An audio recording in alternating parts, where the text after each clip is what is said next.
আমি পাপড়ি, স্বাগতম আমার রান্নাঘরে। আজকের আয়োজনে থাকছে শোল মাছের মাথা দিয়ে লাউ। এখানে প্রথম আমি গরম কড়াইতে শোল মাছের মাথাগুলিকে ভেজে নিচ্ছি। শোল মাছের মাথাগুলিকে আমি টুকরো টুকরো করে কেটে নিয়েছি। এখানে 3টি শোল মাছের মাথা নিয়েছি। মাথাগুলিকে ছোট ছোট পিস করে খুব ভালো করে ভেজে নেব। একটা সাইড ভাজা হয়ে গেলে উল্টে পাল্টে সব দিক থেকে মাছের মাথাগুলিকে খুব ভালো করে ভেজে নিচ্ছি। এই তো একদম লালচে লালচে করে মাছের মাথাগুলি ভাজা হয়ে গেছে। এই পর্যায়ে মাছের মাথাগুলিকে তুলে নিচ্ছি।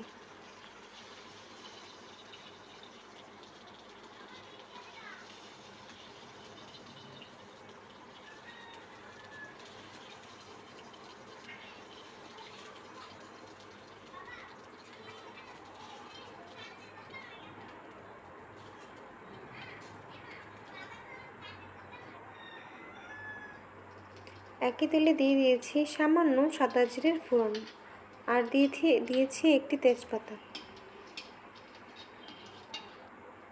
জিরেটা একটু ভাজা ভাজা হয়ে আসলে এর মধ্যে দিয়ে দিয়েছি 1 চামচ জিরা বাটা ও কাঁচামরিচ। এখানে আমি 2টি কাঁচামরিচ ব্যবহার করেছি। লাউ রান্নায় অতটা ঝাল ভালো লাগে না।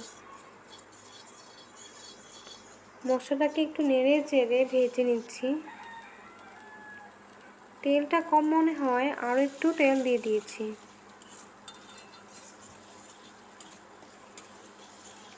নেড়ে চেড়ে মশলাটাকে খুব ভালো করে কষিয়ে নিচ্ছি। এখানে দিয়ে দিয়েছি গোল গোল করে কেটে রাখা লাউ। লাউয়ের সঙ্গেও মশলাটাকে একটু কিছুক্ষণ নেড়ে চেড়ে কষিয়ে নিচ্ছি।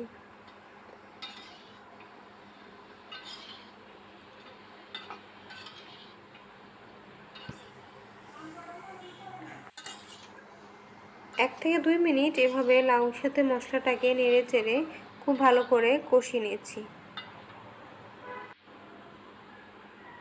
এবারে ভেজে রাখা শোল মাছের মাথাগুলিকে লাউয়ের মধ্যে দিয়ে দিচ্ছি।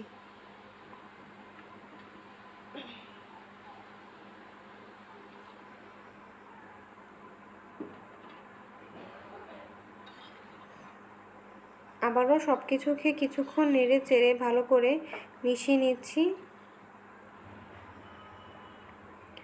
এবারে ঢাকনা দিয়ে ঢেকে চুলার আঁচটাকে লোতে রেখে রান্না করব।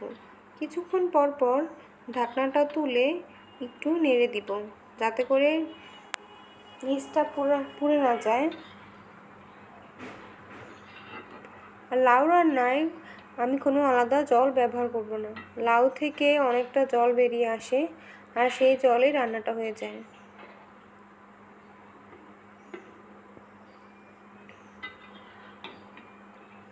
এই তো লাউ থেকে অনেকটা জল বেরিয়ে এসেছে আর লাউটাও একদম সিদ্ধ হয়ে নরম হয়ে গেছে।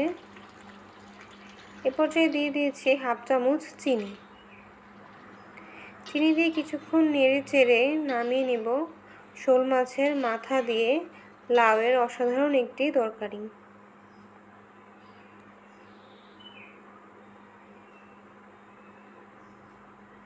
আজকের রান্নাটি ভালো লাগলে অবশ্যই একটি লাইক করবেন।